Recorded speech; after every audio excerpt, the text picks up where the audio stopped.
graduate student, you be the guy with the clipboard. You're saying to me, so what happened? Okay, here's what happened.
Hello, hello, hello, hello.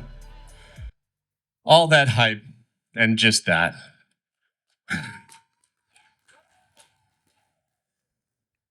All right.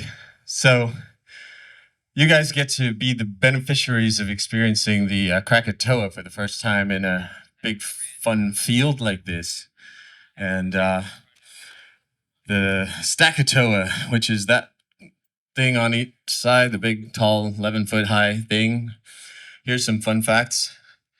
We have one mid-high on each side of this cab, on each side of this stage, and the rest is subs. Why wouldn't you do that, right? I mean, it's the way life should be. Actually, in the Bayou, it's the same story. It's actually two tops and 1, 2, 3, 4, 5, 6, 7, 8 subs, but 3 of them are in Cardioid. And with all that cranking we did last night till 3 o'clock in the morning, the neighbors didn't complain because we have pretty good control over it. So yeah, that's the fun part. Technology. Who knew? So what else would I like to tell you? I'll tell you a couple of things technically, but these are just for the the nerds among us. The Krakatoa, because it's fun and new, has 4 18-inch low-frequency drivers in it. We're not actually using it as a subwoofer, but it will work as a subwoofer. Full range, it'll go down to 23 hertz. Or you can cross it over progressively higher. Right now we have it running down to about 70, doing mid-bass and so on, because it's got some additional support underneath it. Pretty fun box, really nice. If you get up here in the middle, listen to the stereo imaging and stuff, it's pretty cool. And in the middle of that box, you have been listening to one tweeter, one mid-range, and one mid-bass. And that's all on one 18-inch woofer frame. So it's got a 2.5-inch voice coil ring drive high-frequency device. And then it's got a 4-inch voice coil ring drive mid-frequency device. Both of those fire through a 2-inch throat horn, which goes through the middle of an 18-inch cone. And that's surrounded by 4 more 18s doing lower frequencies. And then we have 2 21s in the double 21 there. Underneath it called the Makara. 4 21s in the Kraken. Those are fun. Then we repeated the double 21s here. We thought we might want to stack them all, but the ground's a little soft, so we decided to bring them here. I didn't decide, but smarter people than me probably did. And then we have 6 of our ZB28s here, and 2 of them are doing their best to maintain a somewhat less noisy roof rattling condition here. But so that's why they're facing backwards. They're in a cardioid configuration. And we try and keep the energy going that way. Okay, so the point of why I'm up here is to talk about perception. We all love music, we love bass, but what we do is make it as easy as possible for your brain to interpret that stuff and recognize the little details and elements that are in the music that the artists put so much effort into putting in there, and that gets so lost in an environment like this sometimes when the system doesn't realize that for the audience. And so the most important thing about getting these things right is so that the artist gets to communicate their acoustical imagination out to the audience, and everything we do is to make that a better, more enjoyable, less painful, and more enriching experience. So all the technical stuff is in service of that, and so we have to realize that why do we have so many subs and 2 tops? Because for every octave you go down, pick a point, 100 hertz. For every octave you go down, you have to add 4 times the displacement, which includes 4 times the power. So to go from 100 to 50, 4 times. To go from 50 to 25, now you're at 16 times, right? And so that's why people go, it's too many subs, it's crazy. No, actually, that's what you need if you don't want to be just compressing the hell out of the bottom end. And, if you want to maintain that dynamic power so that, it just makes it bigger and you can experience it. And nothing in this system, in the shows, is compressing. It's all, free from compression. It's there in case, but we've set this up so that you're getting full dynamic power of what's available in the system. Okay, I love to wax on about how we have more sensory points in our skin for feeling bass than we have sensory points in our eyes for assessing visuals. So it's really a major part of our sort of evolutionary mechanisms here. So we feel like we should take advantage of all the senses. I mean, you've got these mega lasers and awesome light show and video walls.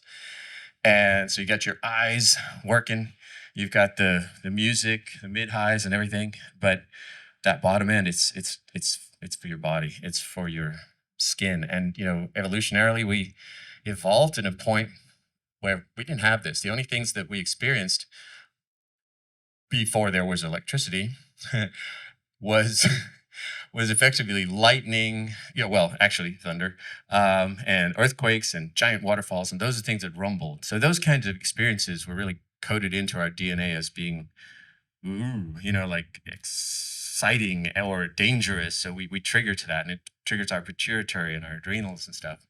And so we get a lot of fun experiences out of that. We get people coming to demos mostly, and they go, "Man, I feel like I just got off a roller coaster." It's kind of fun like that. So we can play some more music, or we can do something else. Anybody wants to ask any questions? Now would be the moment. First hand. 470 pounds, I believe. those went up with a little bobcat like forklifty thing. We've done setups with this many extra subs. We can actually roll them, so you flip, flip, flip, and you get like, I think it was, remind me, 3 people can stack it and then set that up. So it does seem daunting, but I put it to people this way: we can either miniaturize the cabinets, make a lot of little ones, or we can miniaturize the system. For just recently, we were at a trade show where various different companies were demonstrating stuff, and some of them were really budget, and they're bragging about, oh, this box is only like $2,300 or something like that, and the sub's only $2,500, and so you get this 6 of them, and they're bragging about how cheap the boxes are. You do the math, and they can't do what that box does alone, and combined, they are more expensive, they're heavier, and they sound, well, I can't say that.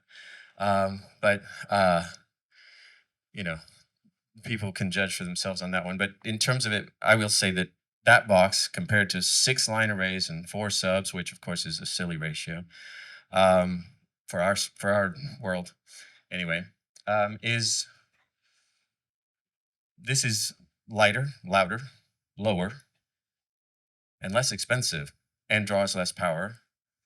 And so yeah, you have a big thing to move, but it's really effective. If you can imagine that these are 3 feet deep, you put them side by side and 2 high in a truck.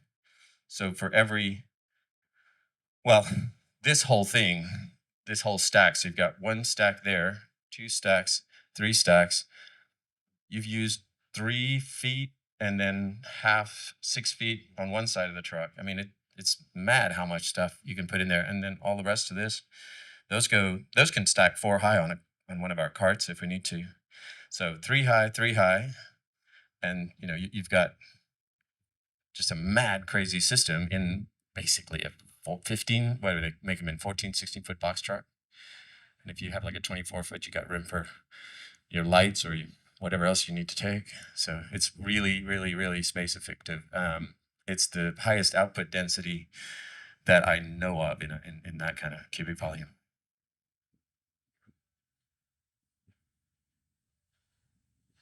Okay, so the question was, sorry, I didn't repeat your question, but if anybody didn't hear, what's the difference between a Makara and a ZV?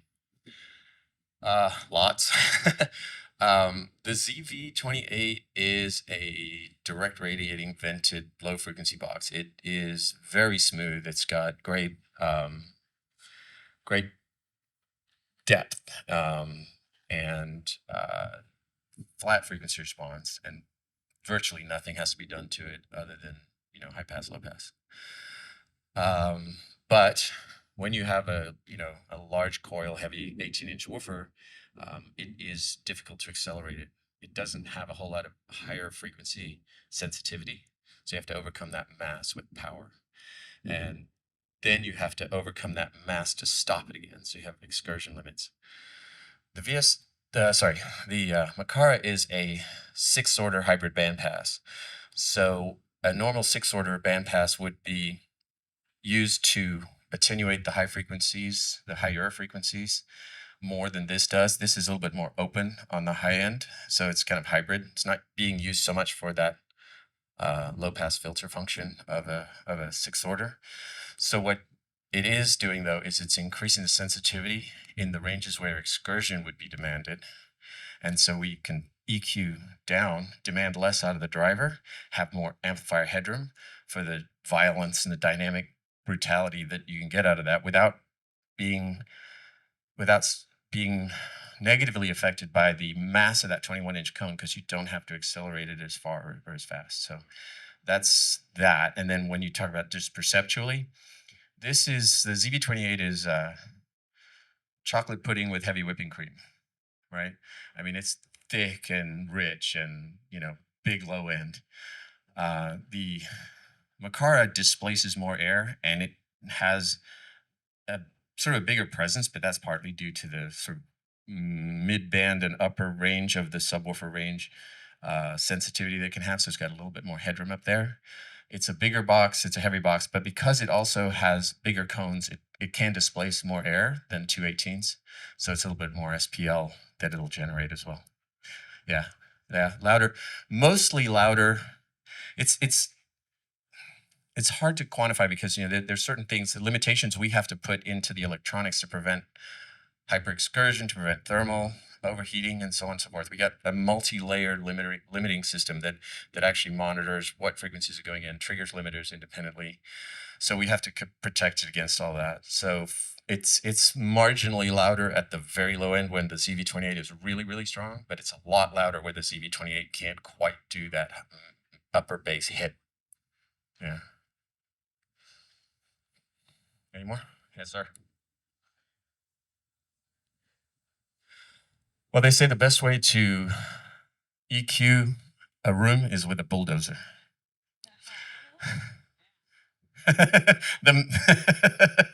Exactly. No, it is always better outside, and it is phenomenal to not have to deal with all the, the room crap, and it's so nice. And you can go so far back there, and just you can kind of pick your SPL wherever you want to stop and go, I'm comfortable here, and you can get up here and get your nostrils flared, and you can go way back there and just chill and bump around. So yeah. Not sure how much time we got.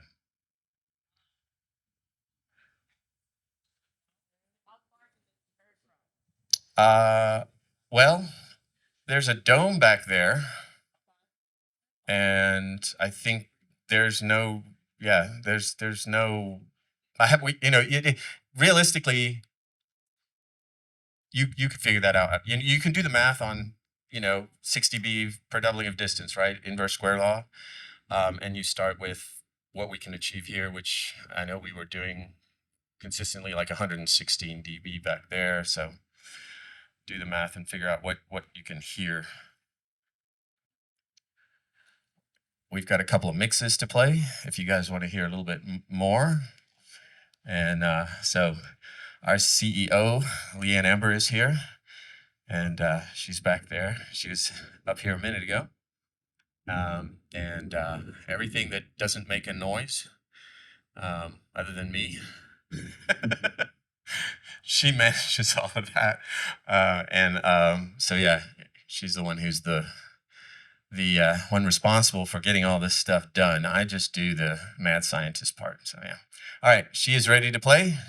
We're going to do that. So here we go.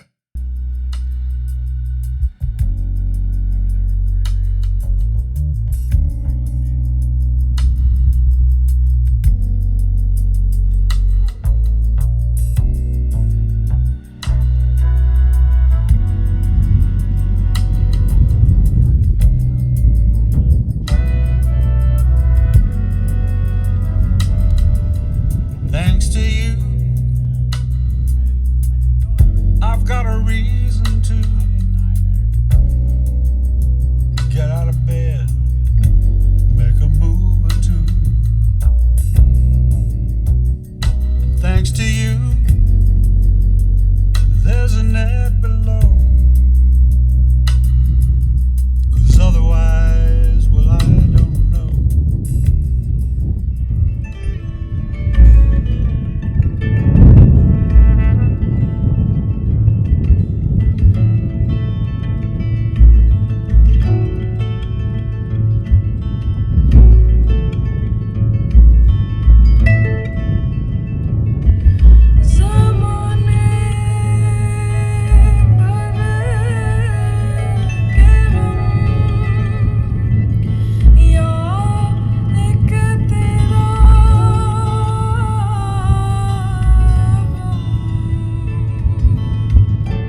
'em up with no ocean.